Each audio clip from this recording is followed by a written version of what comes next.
சாமானியர்களுக்கு வணக்கம். அரசியல் பரபரப்பில் இன்று உங்களை சந்திக்கிறேன் என்றே சொல்லலாம். செங்கோட்டையனோட ப்ரெஸ் மீட் முடிஞ்சு போச்சு. ஒரு சைடில் டிடிவி தினகரன் போயிட்டாரு, இன்னொரு சைடில் ஓபிஎஸ் போயிட்டாரு.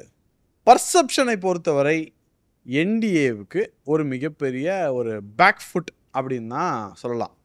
அதாவது ஏப்ரல் 11 கூட்டணி ஃபார்ம் பண்ணும்போது என்ன சொன்னாங்க அப்படின்னா, ஆகஸ்ட் எண்டுக்குள்ளே நாங்கள் வந்து என்டிஏ மாநாடு ஒன்று போடுவோம், எல்லாரையும் இணைச்சிருவோம் அப்படின்னாங்க. ஆனால் உங்களால் பாமகவையும் உள்ளே கொண்டு வர முடியல, தேமுதிகவும் உள்ளே கொண்டு வர முடியல.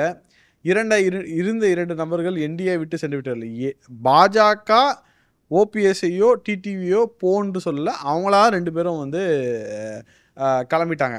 இந்த மாதிரி வந்து பல கன்ஃபியூஷன்களில் இருக்குது. ஆனால் ஒன்று மட்டும் கிளியராக இருக்குது, அதிமுகவும் பாஜகவும் இன்று கூட்டணியில் இருக்கிறது. சரி, இந்த கூட்டணி உடஞ்சிரும், அதிமுக கூட்டணியும் உடஞ்சிரும், பாஜக கூட்டணியும் உடஞ்சிரும் அப்படின்னு சொல்லிக்கிட்டு நேரத்தில் நான் ஒன்று சொல்ல விரும்புகிறேன். இந்த கூட்டணி நிச்சயமாக உடையாது. அதிமுக பாஜக தொடரும். இதில் மற்றவங்களை எப்படி அகாமடேட் பண்ண போகிறாங்க அதெல்லாம் வந்து ரொம்ப டிஃப்ரெண்ட்டான ஒரு விஷயம். அதை வந்து மேலிடம் பார்த்துக்கொள்ளும். இப்போதைக்கு எடப்பாடி அவர்களும் நயினார் அவர்களும் ஒரு இணக்கமாக இருக்காங்க. இந்த இணக்கத்தில் மற்றவர்கள்லாம் சேர்த்துக்க வேண்டிய நிலைமையில் இருக்காங்க.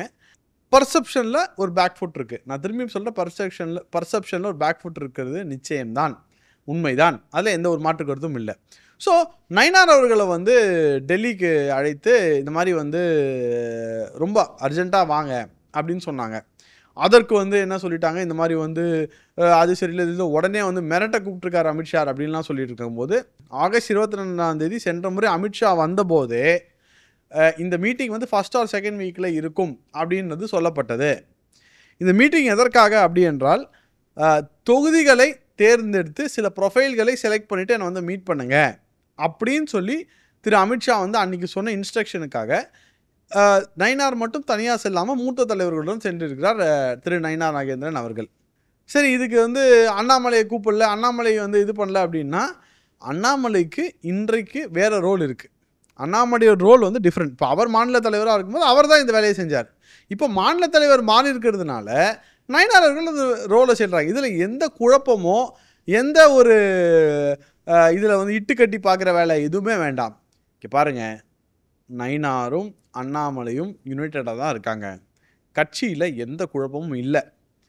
இந்த கட்சியில் குழப்பம் உண்டாக்க ட்ரை பண்ணிகிட்டு இருக்கிற எதிர்கட்சி அணிகளுக்கு நான் கூறுவது ஒன்றே ஒன்று தான், இது தொண்டர்களுக்கான கட்சி.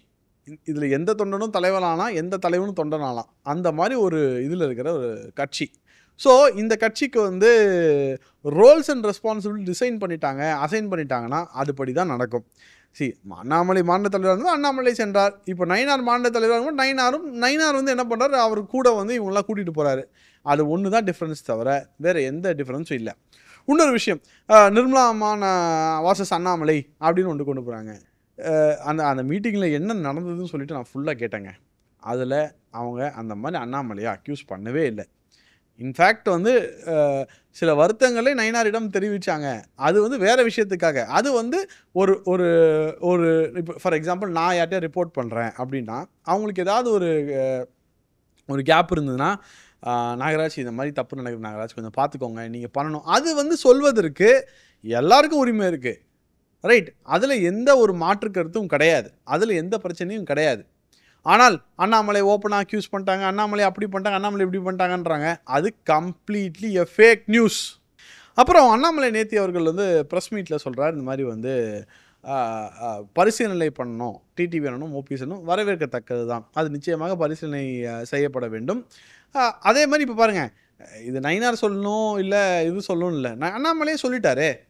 அதே மாதிரி வந்து அண்ணாமலை அவர்கள் வந்து கல்யாணத்துக்கெலாம் போகிறாரு அப்படின்னா அவருடைய ரோல் டிஃப்ரெண்ட்டாக இருக்குது. அப்போது அவர் வந்து எப்படிப்பட்ட மனிதன்றது எனக்கு பர்சனலாக தெரியும். இப்போ நான் வந்து என்னுடைய கல்யாணத்துக்கு இன்வைட் பண்ணும்போது கூட அந்த வர முடியலனா கூட அடுத்த நாள் வீட்டுக்கு வந்து ஒரு 2-3 டேஸ் கழித்து வீட்டுக்கு வந்து என்னை பார்த்தார். அவர் யார் இன்வைட் பண்ணாலும் அந்த இடத்துக்கு செல்ல வேண்டும் என்று நினைக்கக்கூடிய ஒரு நபர். அது அவரோட டைம் கன்சியூமிங் விஷயத்தினால அது மாறும், அவ்வளோதான், தவிர வேறு எதுவுமே இதில் கிடையாது.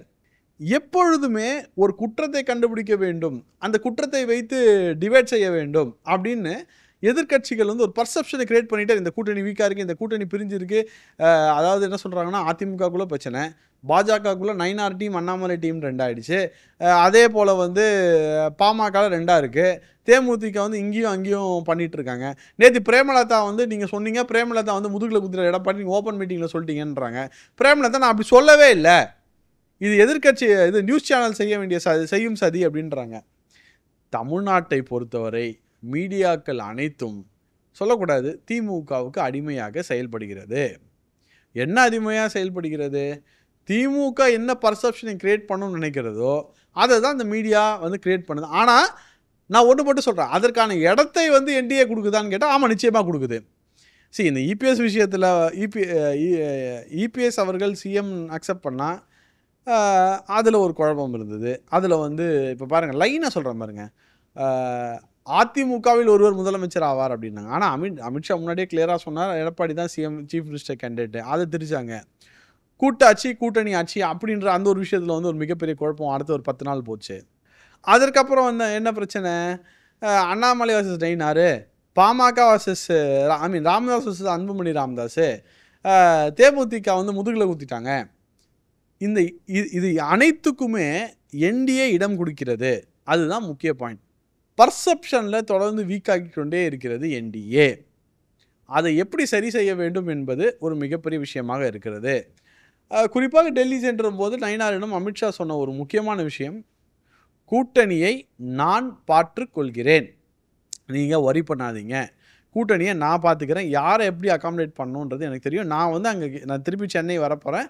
சென்னை வரும்போது ஐ திங்க் இன்னொரு 20 நாளில் சென்னை வராருன்னு நினைக்கிறேன். அங்கே இருக்கிற சிச்சுவேஷனை நான் அட்ரஸ் பண்ணுறேன். அட்ரஸ் பண்ணிவிட்டு நம்ம அதை பார்த்துக்கலாம், அதை பற்றி யோசிக்கலாம். ஆனால் நீங்கள் நான் சொன்ன மாதிரி இந்த தொகுதிகளை தேர்ந்தெடுக்கும் வேலைகள் ஆரம்பிங்க அப்படின்னு சொல்லி ஆல்ரெடி ஃபஸ்ட்டு செட் ஆஃப் லிஸ்ட்டை வந்து நயினார் வந்து கொடுத்துட்டார் என்பது தான் நிதர்சனமான உண்மை. அமித்ஷா அவர்கள் இன்னொரு விஷயத்தையும் வந்து நயினாரிடம் சொன்னதாக ஒரு நியூஸ் வருது. அந்த மாதிரி மோடியின் 11 இயர் சாதனை கூட்டம் தமிழகம் முழுத்து நடத்த வேண்டும் அப்படின்னு ஒரு விஷயத்த சொல்லியிருக்காங்க. அதே மாதிரி இந்த ஜிஎஸ்டி ரிஃபார்ம்ஸை மக்களிடையே நீங்கள் எடுத்து செல்ல வேண்டும் அப்படின்ற ஒரு வேலையும் கொடுக்கப்பட்டிருக்குது. அதாவது கூட்டணி அரசியல் சீட்டு எல்லாத்தையும் நான் பார்த்துக்கொள்கிறேன் அப்படின்ற ஒரு விஷயத்த அமித்ஷா அவர்கள் அப்படின்றது ரொம்ப கிளியராக தெரியுது. எல்லாற்றுக்கும் மேல் இந்த மீடியாக்களுக்கு என்டிஏ தீனி போட்டுக்கிட்டே இருக்குது அப்படின்னு தான் சொல்கிறேன். ஆல்ரெடி மீடியாவுக்கு என்டிஏ மேலே 10 கண்ணு. இப்போது ஃபார் எக்ஸாம்பிள் சசிகலா முதல் பிரச்சனை என்னாச்சு, டிடிவி தினகரன் வந்து ஜிகே வாசன் இதுக்கு வரலன்னாரு. அப்புறம் சசிகலா அவர்கள் ஒருங்கிணைந்த அதிமுக ஆரம்பிக்கிறாங்க. அப்புறம் செங்கோட்டையன் வந்து நான் ப்ரெஸ் மீட் மனம் திறக்க போகிறேன்னு சொல்லி வெள்ளிக்கிழமை திறக்க போகிறேன் அப்படின்னு சொன்னார். அதுக்கப்புறம் வந்து என்ன ஆகுது, அதுக்கப்புறம் என்ன ஆகுது, நயினார் வர்சஸ் அண்ணாமலை அப்படின்னு ஆரம்பிச்சிட்டாங்க. அதுக்கப்புறம் வந்து என்ன சொல்கிறாங்க, விஜயகாந்த் அந்த அதாவது பிரேமலதா வந்து முதுகில் குத்திட்டாரு எடப்பாடி அப்படின்னு சொல்கிறாங்க. இந்த மாதிரி ஒவ்வொருத்தருக்கும் மீடியாவுக்கு தீனி போட்டுட்ருக்கு என்டிஏ எப்பொழுது எதிர்க்கட்சி அரசியலை செய்யும், எப்போது என்டிஏ ஒருங்கிணைந்து செல்லும். ஃபார் எக்ஸாம்பிள் ஒரே ஸ்டேஜில் இபிஎஸும் நயினாரும் இணைந்து ஒரு கூட்டம் முதலில் போட வேண்டும். அந்த கூட்டத்தில் பாஜக தலைவர்களும் இருக்க வேண்டும், அதிமுக தலைவர்களும் இருக்க வேண்டும், மக்களின் நம்பிக்கையை பெற வேண்டும். ஒரு மாநாடு போடுவது வந்து இந்த 2 கட்சிகளுக்கும், ஏங்க நேற்று வந்து விஜயால் மாநாடு போட முடியுது, அதே மாதிரி முருகன் மாநாடு நம்மளால் போட முடியுது. அப்போ இந்த 2 கட்சினால் மாநாடு போட முடியாதா? போட முடியும். ஏதோ ஒரு விஷயம் வந்து இவங்களை தாங்கிக்கிட்டே இருக்குது.